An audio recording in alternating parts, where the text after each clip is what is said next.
am Tony Wickenden, and welcome to this applied learning programme on the government support schemes that are available to you. There has been, and it won't surprise you, unprecedented and much used word, interest in these schemes. So I think it's really important that you get to grips with how these schemes work, how you can access them if it's appropriate, but more so how you can explain them to your clients. Because where you probably won't be the person who goes online and helps your client make the application, it will be important that you have the information that your clients will want, the understanding that your clients will want when they come to you, hopefully as they will, to ask you about those schemes and how they work and whether they work for them. And if so, how do they get access to the funds, the loans, the grants, the money, the deferment of tax that's available to them. I've designed this applied learning program to give you the information you need in what I believe are the most important of those government help schemes, those arrangements that are now available to the businesses that can apply for them. You need to be on top of this. I hope that this program will help you be on top of it. So here we go, enjoy. In the 16 days from the budget on the 11th of March, we had an unprecedented number of announcements made by the government to help overcome the economic damage caused by the coronavirus. These announcements were in relation to schemes and help set up for individuals and businesses. The underlying theme for all of the measures introduced to help individuals and businesses was that the government would do whatever it takes to ensure that the economy remained in as good a shape as it possibly could to take us through to the other side of the pandemic. The announcements made can be simply categorised into these three categories: grants, loans and payment deferral, and by payment I'm referring to the payment of tax. As this slide illustrates, there were a vast number of new acronyms brought into being by the Whatever It Takes initiatives, including the JRS, the Job Retention Scheme, the SEISS, the Self-Employment Income Support Scheme. We've had self-assessment deferment, VAT deferment provisions, and the continuation of the time to pay arrangements, as well as the CBILS, the Coronavirus Business Interruption Loan Schemes, and many more. My focus and our learning objectives for this programme are these: the Job Retention Scheme, the Self-Employment Income Support Scheme, Business Grants, Coronavirus Business Interruption Loan Scheme, VAT and Self-Assessment Deferment, and the Time to Pay Arrangements. These represent the areas that I believe you will have the greatest interest in, and I hope I'm right. So let's look first at the Job Retention Scheme. It's important to note that the payment that is claimed from the government, that's paid from the government, in this slide you can see HMRC, is paid to the employer. It's not the furloughed employee who receives the payment from HMRC, but the employer. Step one is that the employer agrees to pay, probably, almost certainly, under a contract of employment, the continued salary of the furloughed employee, hopefully at the full amount, but it must be at least at 80% of the amount of the salary. We'll look at the detail of what salary is for this purpose in a minute.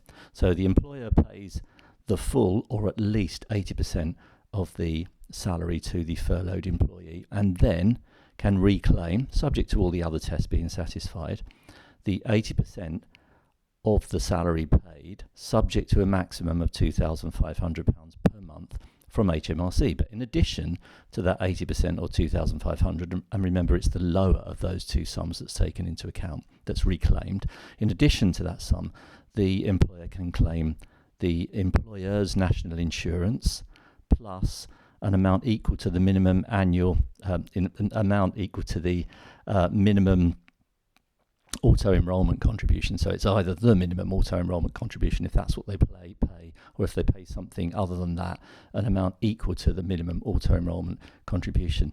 The furlough scheme has been extended a couple of times, but right now it runs from the 1st of March until the 31st of October.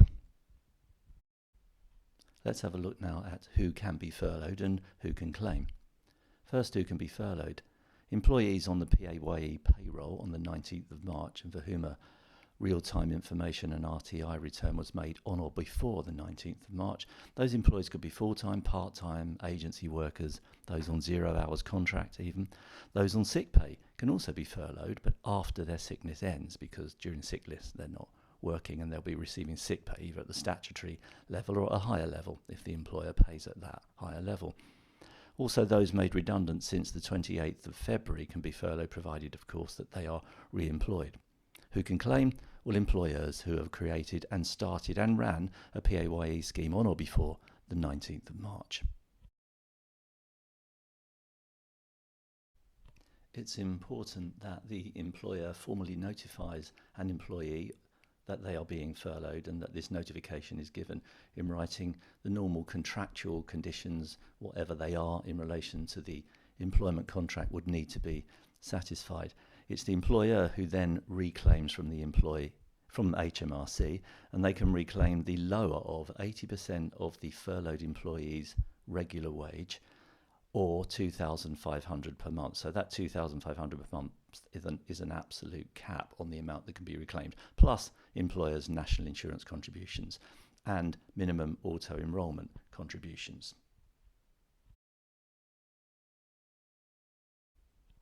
The amount that's referred to in relation to determining the amount of the furloughed pay that can be reclaimed from HMRC depends on, in relation to full-time employees, whether that employee is on a fixed pay arrangement or a variable pay arrangement. By fixed pay, I mean where your salary is known and you get the same amount each month, which is going to cover most people. For those, it's the actual salary they received on the 19th of March. For full-time employees on variable pay, then it's the higher of the amount received in the same month last year, or the average monthly amount received over the last 12 months. It's quite important to note that discretionary bonus and commission payments are not taken into account. But if there is an amount that's owed in relation to a past earned commission or bonus payment that you are now contractually entitled to, then this can be taken into account. So let's have a look now at the how and when and some other stuff. How do you claim it? You claim it, and these claims are going through quite well, it seems, through a portal, through the HMRC. It's been available to claim for since April the 20th, when the portal was built out, tested and made available. Important that you carry out no work for the employer during the furlough period. That may change in the future, but right now you must not carry out any work for your employer during the furlough period. There are special rules for directors, which I'll look at in a moment. There's a minimum 3-week furlough period, so in and out, so to speak, is possible. You could be furloughed for 3 weeks and then brought back for 3 weeks, and that might work where you have a larger group of staff where you need some of them to work but not all of them. You would like maybe to do some part-time furloughing, but right now that isn't possible. So instead you furlough some of the staff and leave the others working, and do that for at least 3 weeks, and then bring those who are on furlough back to work and let the others who were working go on furlough, each time satisfying the 3-week minimum period. So not all staff have to be furloughed. That example I've just given makes that clear. There must be written confirmation of the furlough and exchange between the employer and the employee, and it should be aligned completely with the employment contract or an amended employment contract that the employee agrees with. There are multiple caps, those amounts that you can get, the maximum amounts that you can reclaim. There are multiple caps for multiple employments with different employers. And there is to be, we think, some flexibility introduced from the 1st of August, and possibly some employer contribution will be expected. This is aligned to perhaps an aspiration to get people going back to work, maybe on a part-time basis, on a staggered basis, in which case then the furlough conditions might need to be adjusted to allow part-time furloughing, and in which case then it may be that the amount that you can reclaim will be reduced, possibly correlated to the amount of time that you work compared to the amount of time that you don't work in a week. We'll have to wait and see. At the time of recording, those rules are not yet available. So we'll wait and see what happens there. But that's basically the how and when and some other stuff. So let's have a look now at owner-managers, shareholding directors. There's been a lot written about this category. Category of an individual who may draw money from their business by salary or dividends. Maybe all dividends, maybe all salary, but there are two ways in which these people can withdraw money from their business.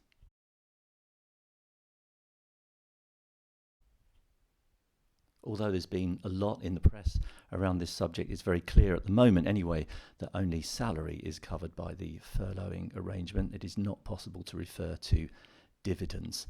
Directors can carry out statutory duties. You'll recall that to be qualified as a furloughed employee, you must do no productive work for the employer. In fact, generally no work for the employer.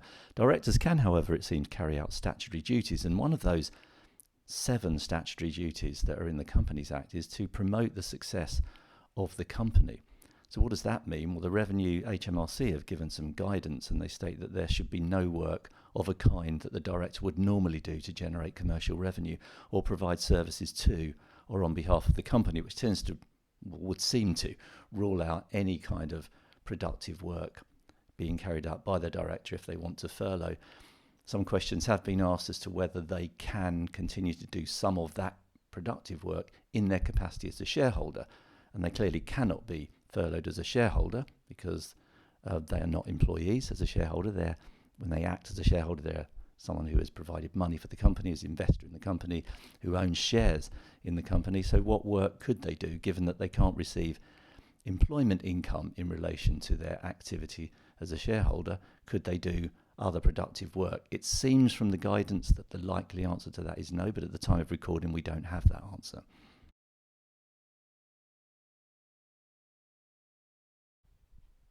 Let's turn now to the Self-Employment Income Support Scheme, and we're going to look at this by asking the questions: who can qualify for the SEISS, how much can they get, and how do they make the claim?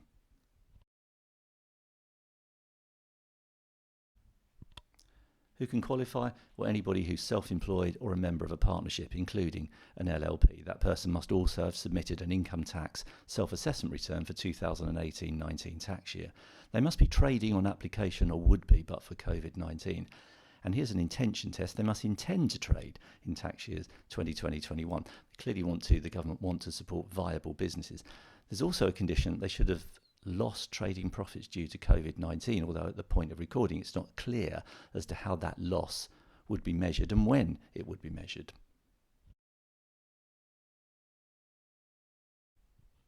There are some other important conditions too. The person claiming must have had self-employed trading profit of less than 50,000, and that trading profit, that self-employment income, must represent more than 50% of their total income. But for what years?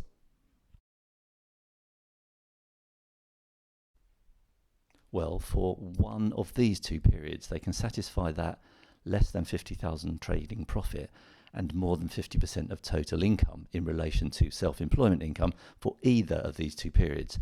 The first, 2018-19, the 2018-19 tax year.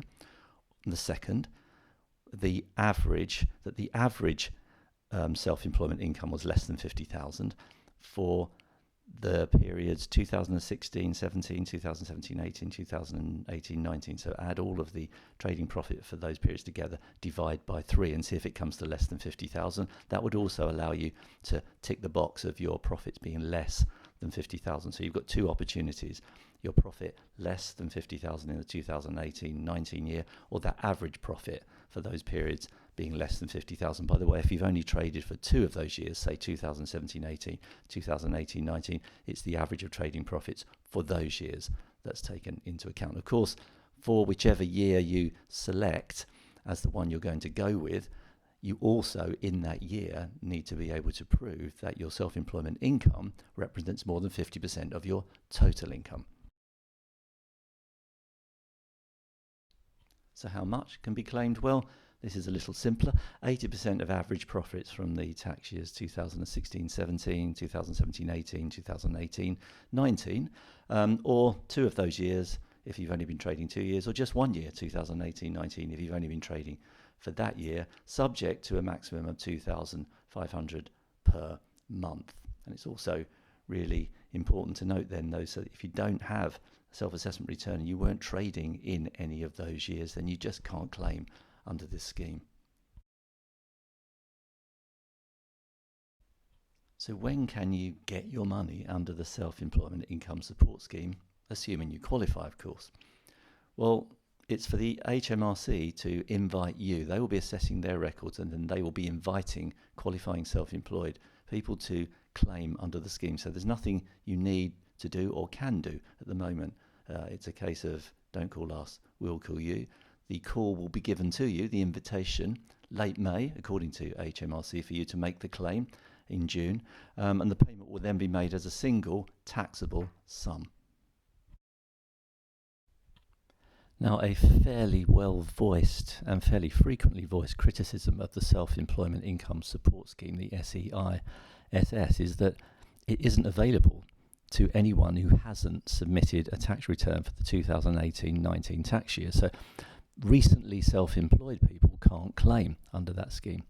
However, Scotland seem to have taken notice of these observations, and they've introduced the newly self-employed hardship fund. That's designed to help those recently self-employed who cannot qualify for the SEISS because they started self-employment too late to submit a 2018-19 tax return.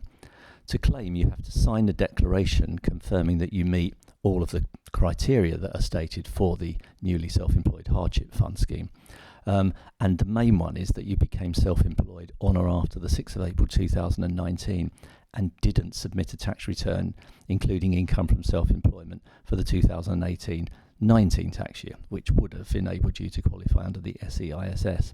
The other conditions are broadly similar to those that you need to claim if you had claimed under the SEISS. 50% of your individual income should come from self-employment. Your trading profits should be below 50,000 in the 2019-20 tax year. And you will need to give a self-declaration in relation to those points that you satisfy the criteria. But it's certainly helpful in Scotland that this newly self-employed hardship fund has been introduced. So let's have a look now at small business grants. There's a £10,000 small business grant. This is a grant, not a loan, one-off payment, non-taxable, for all businesses that qualify for small business rates relief, SBRR, on the property. That is with a rateable value of £15,000 or less, or they qualify for a rural rates relief. Now, for businesses in retail, hospitality and leisure, there's a slightly different scheme. They can also claim £10,000 as a one-off non-taxable grant on property with a retail value of up to £15,000. Sorry, not a retail value, a rateable value of up to £15,000. But they could claim £25,000 as a one-off non-taxable grant if they're in retail, hospitality and or leisure sector, and the property has a rateable value between £15,001 and £50,999. So a bigger grant there, quite a significantly bigger grant. As I mentioned earlier, the grant is tax-free and it's not a loan. Now, on the face of it, those grants, well, not on the face of it, actually, those grants are not available for businesses that don't directly pay business rates or would not qualify for small business rates relief. It's administered by the local authority and funded from government. Now, as a result of some pressure put on and some pretty fair outcries of unfairness, a discretionary fund, in addition to the fund that pays small business grants, has been set up. And it's available and administered by local authorities for those who are outside of the small business grant scheme. For example, they work in shared spaces like WeWork, for example. Market traders. Now, if you're in one of those sectors that wouldn't qualify for the small business grant, and you have less than 50 employees, and you can prove there's a significant drop in your income due to COVID, and that's income, not profit, then grants from, well, pretty much zero, which isn't much of a grant, up to £25,000 are available. I stress that they are discretionary, they are subject to application and consideration by local authorities. In addition to all of this, if you are paying business rates, you can get a business rates holiday for 12 months for businesses in hospitality, leisure, retail, plus estate agents, letting agencies, and bingo halls. Clickety-click. In addition to the other UK-wide COVID help that's been introduced by the government, Scotland has also introduced a pivotal enterprise resilience fund. This is a grant that can be applied for by businesses who support, they can show that they support Scotland's productive capacity. They're of local economic importance, and it's just necessary to satisfy one of these conditions. Leverage on wider business community by demonstrating the impacts that the business has on supply chain at local, regional and national level. It could be a supplier or a potential supplier to the NHS or other COVID-19 vital services. Could be a supplier to other essential businesses, and you could demonstrate a need to rapidly scale up or diversify due to COVID-19. It's available for companies, employers with up to 249 employees that have been trading successfully, so viable businesses before COVID-19. They should have less than 50 million turnover and a balance sheet total of not more than 43 million. You can demonstrate that funding will support the business to be viable. We're not in financial difficulty before the 31st of December 2019. And that this is an important one, you are a fair work employer or working towards becoming a fair work employer. And of course that you have a business bank account. Another additional scheme introduced in Scotland is the Creative Tourism and Hospitality Enterprises Hardship Fund. A bit of a mouthful, but there it is. The fund aims to support companies in tourism, creative industries and hospitality that are experiencing hardship because they're ineligible for other COVID-19 government grant support. The focus is to help companies manage cash flow commitments for the next 3 months, and eligible companies can apply for funding of up to £25,000. This is for small Scottish creative, tourism and hospitality businesses who have experienced at least a 50% loss of current or projected revenue, presumably on a self-declared basis as a result of COVID-19. The business must meet these criteria in order to apply. The company should have less than 49 employees, basically up to 49 employees, less than 50 employees is another way of putting it. The company should have experienced at least a 50% loss of current or projected revenue, presumably on a self-declared basis, self-certified basis. You were not in financial difficulty before the 31st of December 2019, not in receipt of other COVID-19 government support, except the furlough scheme. That is an exception. You're not a pre-revenue company, and you should have a business bank account. In Wales, as well as the UK-wide COVID-19 assistance schemes, another scheme has been introduced, basically called the Economic Resilience Fund. The aim of this fund is to plug the gaps in the support schemes already announced by the UK government, including the Job Retention Scheme and the Self-Employed Income Support Scheme, which will guarantee, as most people know, 80% of people's wages and income. The £500 million Economic Resilience Fund is made up of two main elements. The first 100 millions of that fund is available through the Development Bank of Wales, and it will be available for companies experiencing cash flow problems as a result of the pandemic, and it will provide loans of between £5,000 and £250,000 at favourable interest rates. The second part of the Economic Resilience Fund, the £400 million part, the bigger part, under that part, businesses will be able to benefit from an emergency pot, which will provide grants of £10,000 for micro businesses employing up to 9 people. This includes sole traders employing staff. Grants of up to £100,000 for small and medium-sized firms with between 10 and 249 employees. And it will provide support for larger Welsh companies which are of critical social or economic importance to Wales. So we'll turn now to the Coronavirus Business Interruption Loan Scheme. The aim is very clearly to provide finance quickly to support the economy, jobs and business. There's been some negative press around this, particularly in relation to the speed of money being made available under this loan scheme and the difficulty in actually being able to get one of these loans. Hopefully this will be smoothed out and the process will become smoother and quicker as time goes on. Hopefully not too much time, because the important recognition in the design of this scheme in the first place is that cash is absolutely king for most businesses.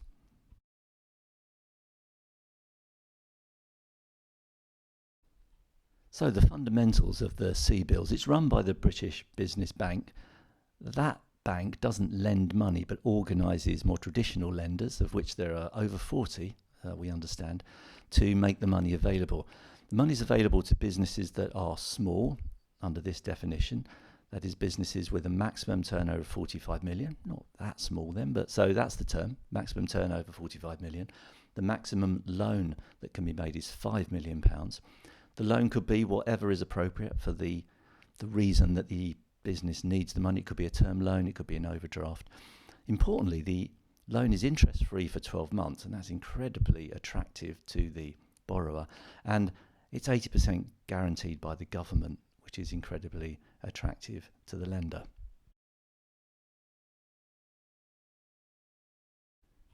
You can apply for a CBILS loan even if you qualify for a commercial loan. Usual evidence will be required though, remember that. You'll be asked for accounts, a business plan, a repayment period, proof that you can afford it. These loans are meant to be made available to viable businesses who are just being hit temporarily or having to go into a kind of temporary hibernation because of COVID. Remember also though that it's a loan and the borrower remains liable. But, it's an important but, the banks can't, or the lenders can't ask for a personal guarantee for loans up to £250,000 and only a 20% guarantee for loan amounts over £250,000, unsurprisingly, because the government is, after all, guaranteeing 80% of the loan. As a result of some criticism of the coronavirus business interruption loan scheme, the CBILS, a new loan scheme was introduced. The Bounceback Loan scheme. Effectively, it's a microloan scheme. It's available from Monday the 4th of May, and it's 100% guaranteed by the government. You may recall that some of the criticism of CBILS was around the guarantee, it only being 80%.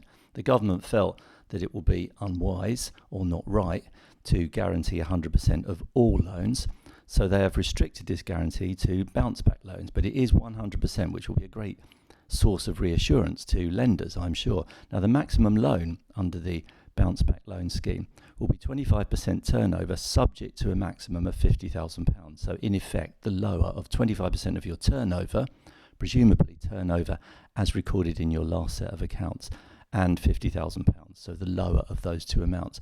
The minimum amount you can borrow under the Bounceback Loan scheme is £2,000, and the term will be up to 6 years. From the borrower's standpoint, the fact that the government will pay the interest under this loan, so in effect for the borrower it's interest-free, and will pay any fees for 12 months, and a low standard rate is to be agreed to take effect after that first 12 months period, will be very attractive. Also, incredibly attractive, no repayments are required. I mean, you can make them, I guess, but no repayments are required for the first 12 months. So that's interest-free, fee-free, and repayment-free for 12 months. Now, there's no outright test of business viability, but the business should not be one that is an undertaking in difficulty as at the 31st of December last year. The funds will be apparently made available shortly after approval of a loan, and the application process is designed to be simple on a standardised application form. It's also noted that CBILS loans can be converted to bounceback loans up to 4th of November 2020. So if you had a CBIL loan and it was within the conditions of a bounceback loan, you could, if you want to, and you probably would because the terms of the bounceback loan are a little more attractive, you could convert it to a bounceback loan up to the 4th of November this year. The government have announced a new death in service benefit for frontline workers. This will pay out a lump sum of £60,000 on the death of any frontline worker due to COVID contracted in the course of their frontline work. So this cover will be available to cover the death of National Health Service frontline staff, care and social workers, that's people delivering care, both adult care and child care, GPs, dentists, and even cleaners and porters in a care environment. The scheme is time limited, effectively for the time of the pandemic, and one can, I think, safely assume that there will be no adverse direct or indirect impact from this scheme on tax or benefits, any aspects of those. It's also important to note, I think, for financial planners that the introduction of this scheme should cause us to think a little more carefully around the extent to which individuals who are clients have sufficient life cover to provide the life, that the financial life that their families, that they would want their families to have should they die. Not through COVID, just should they die. It's this whole pandemic has caused us to think again, maybe in a little more detail and with a little more focus around general wellness, well-being and our own mortality. So I think it's a good time to talk about, in a sensitive way obviously, but to talk about the importance of providing sufficient protection for your family or for your business. So payment deferral now, deferment of VAT, deferment of self-assessment payments, and then the time to pay scheme.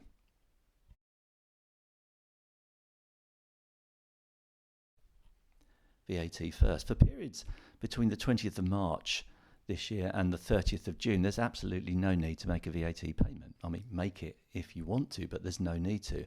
You can defer the making of that payment until the 31st of March 2021, and it's interest and penalty free. The return should be submitted, but there's no application required to defer, just don't pay. Information on how you will eventually have to pay the outstanding VAT, because you will remain liable for it, will be available in due course according to HMRC. You could look at this arrangement as a kind of interest-free loan. If you've got the money available and it should be paid to the government are now saying you don't have to pay us. They're effectively letting you retain the use of that money for quite a long period, right through to 31st of March 2021, as I mentioned, without interest and without penalty. So it gets you to be able to retain the use of that money without having to go possibly to the bank to secure a loan.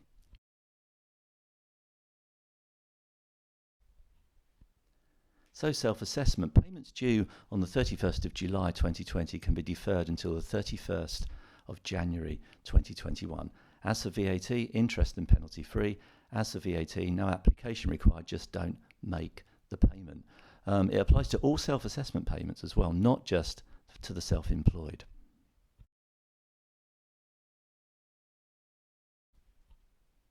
There's also the time to pay scheme, which has been with us for a number of years now. It's the ability to enter into a effectively negotiation or discussion with HMRC, laying out why you're unable to make a payment of tax that isn't already covered by those two other deferment arrangements, those unilateral deferment arrangements I've just referred to, VAT and self-assessment. So it could be in relation to corporation tax.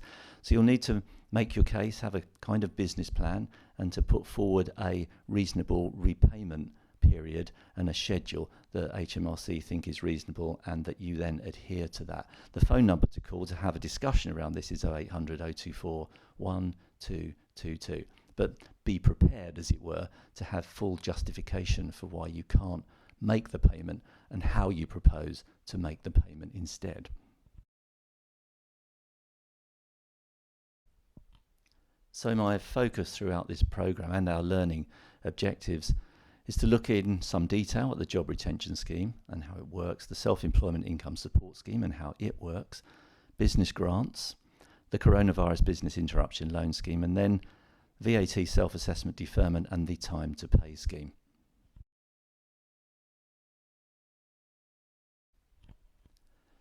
Hopefully you have achieved those learning objectives, and it remains for me to say the very best of luck and stay well.